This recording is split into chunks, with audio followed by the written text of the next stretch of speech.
In the line. March.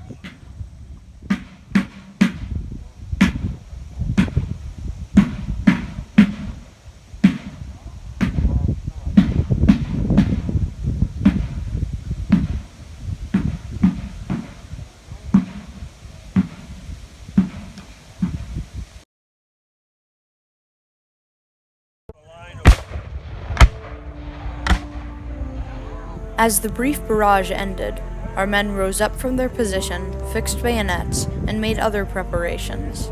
As the flag bearers and signalmen got into place, we took a few last swigs from our canteen and began the assault. At this point, I struck up a marching beat. Our commander, ahead of the column, ordered us on. Our Union flags flying in the breeze, our artillery behind us, and the large mass of men marching forth surely must have been a terrifying sight for the Confederates to see.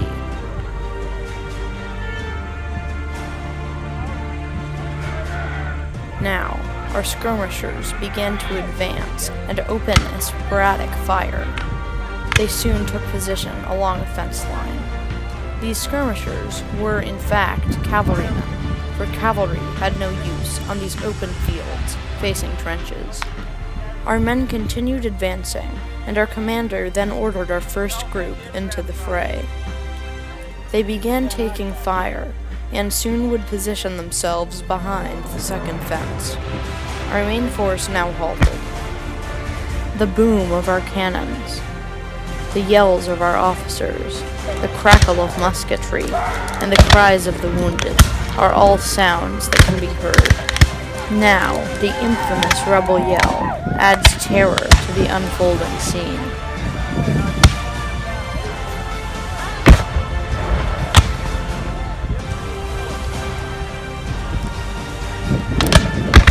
There is still only one Union unit in the crater. Our officers have been sending our soldiers in as they did in the actual Battle of the Crater, piecemeal, one unit by one. Now, our second detachment of the soldiers are sent into the battle.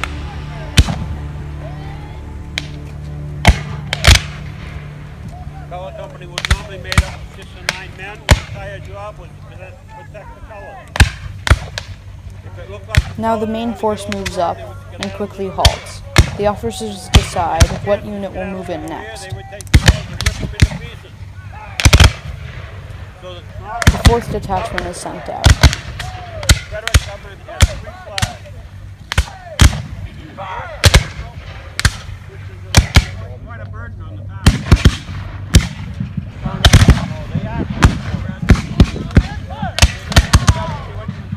Now, the last detachment of Union men are sent in, including me, the drummer. We are sent to the extreme left of the Union force, and as we get closer, we begin to see the confusion. Our men dead and wounded, and our officers all ducking as to not get shot. We soon halt and crouch. Amidst the chaos, I begin to play songs such as Drums of War, Old Abner's Shoes, and When Johnny Comes Marching Home, on my drum. It begins to raise my men's morale, and I hear shouts from the Confederate line, saying, kill the drummer boy." I duck, and their officers silence the shouts. The Confederates soon continue their taunt, and begin to shoot at my officer. Many of our men fall, dead and wounded. The surgeon, though, must stay behind to help the officers.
At this point in the battle, we have taken heavy losses. One man's hat is even shot off.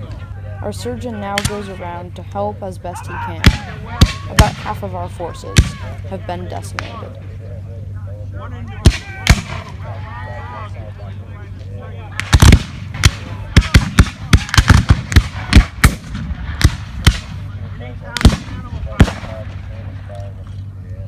Quite a burden on the town.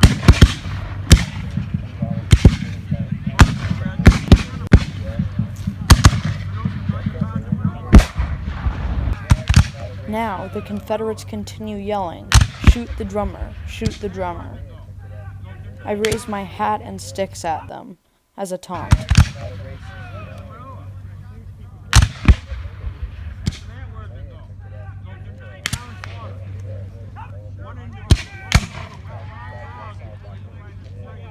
Our cannonade continues to support us. The rebel cannons and mortars fire back.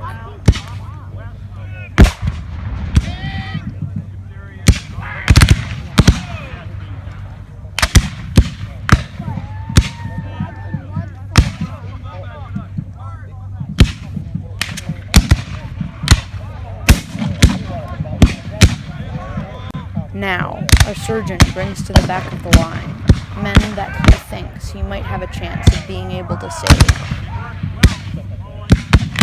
We only have about a quarter of the force that we brought into this battle.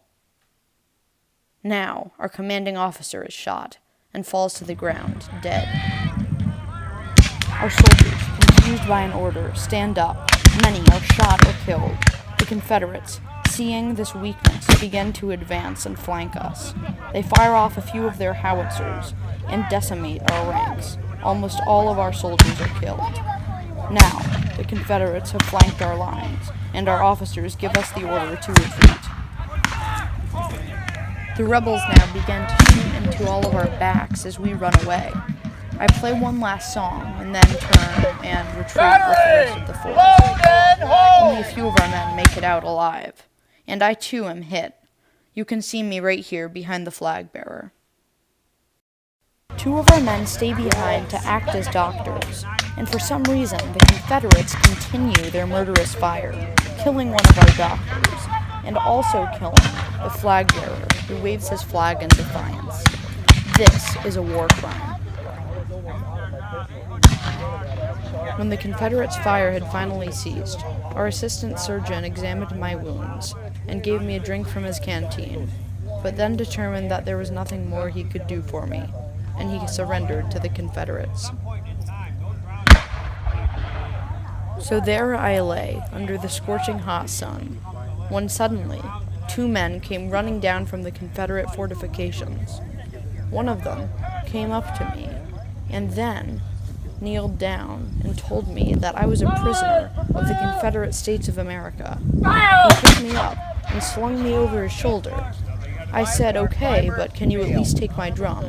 He obliged and took my sticks and hat as well. After picking up all of these items, he then ran back down into the crater and up the other side to the fortifications. Now, I assure you, this was not an easy task, as my drum definitely weighed me down, and this hill was quite substantial.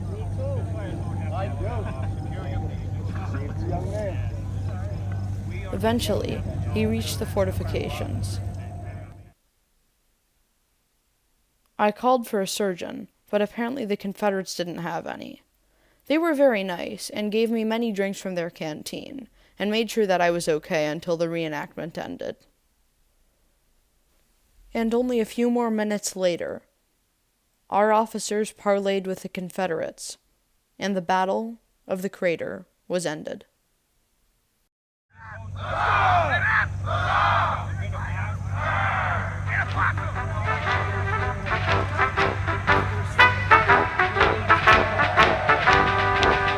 In the battlefront we stood when their fiercest charge they made, and they swept us off 100 men or more.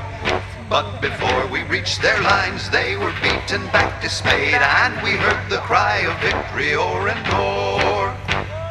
Trap, trap, trap, the boys are marching. Cheer up, comrades, they will come. And beneath the starry flag we shall breathe the air again of the free land in our own beloved home.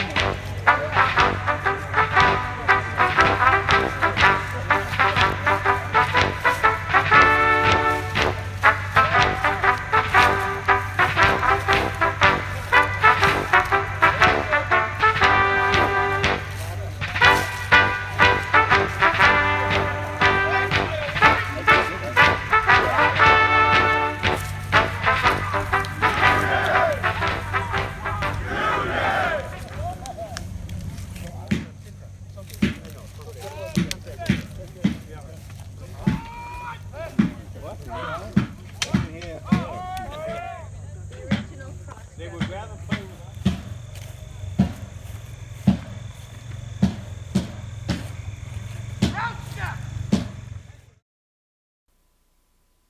After that march, we arrived back at camp, and I said goodbye to all of my friends. I put my gear down, and that was the end of my reenacting season for 2019. But a new one will begin shortly.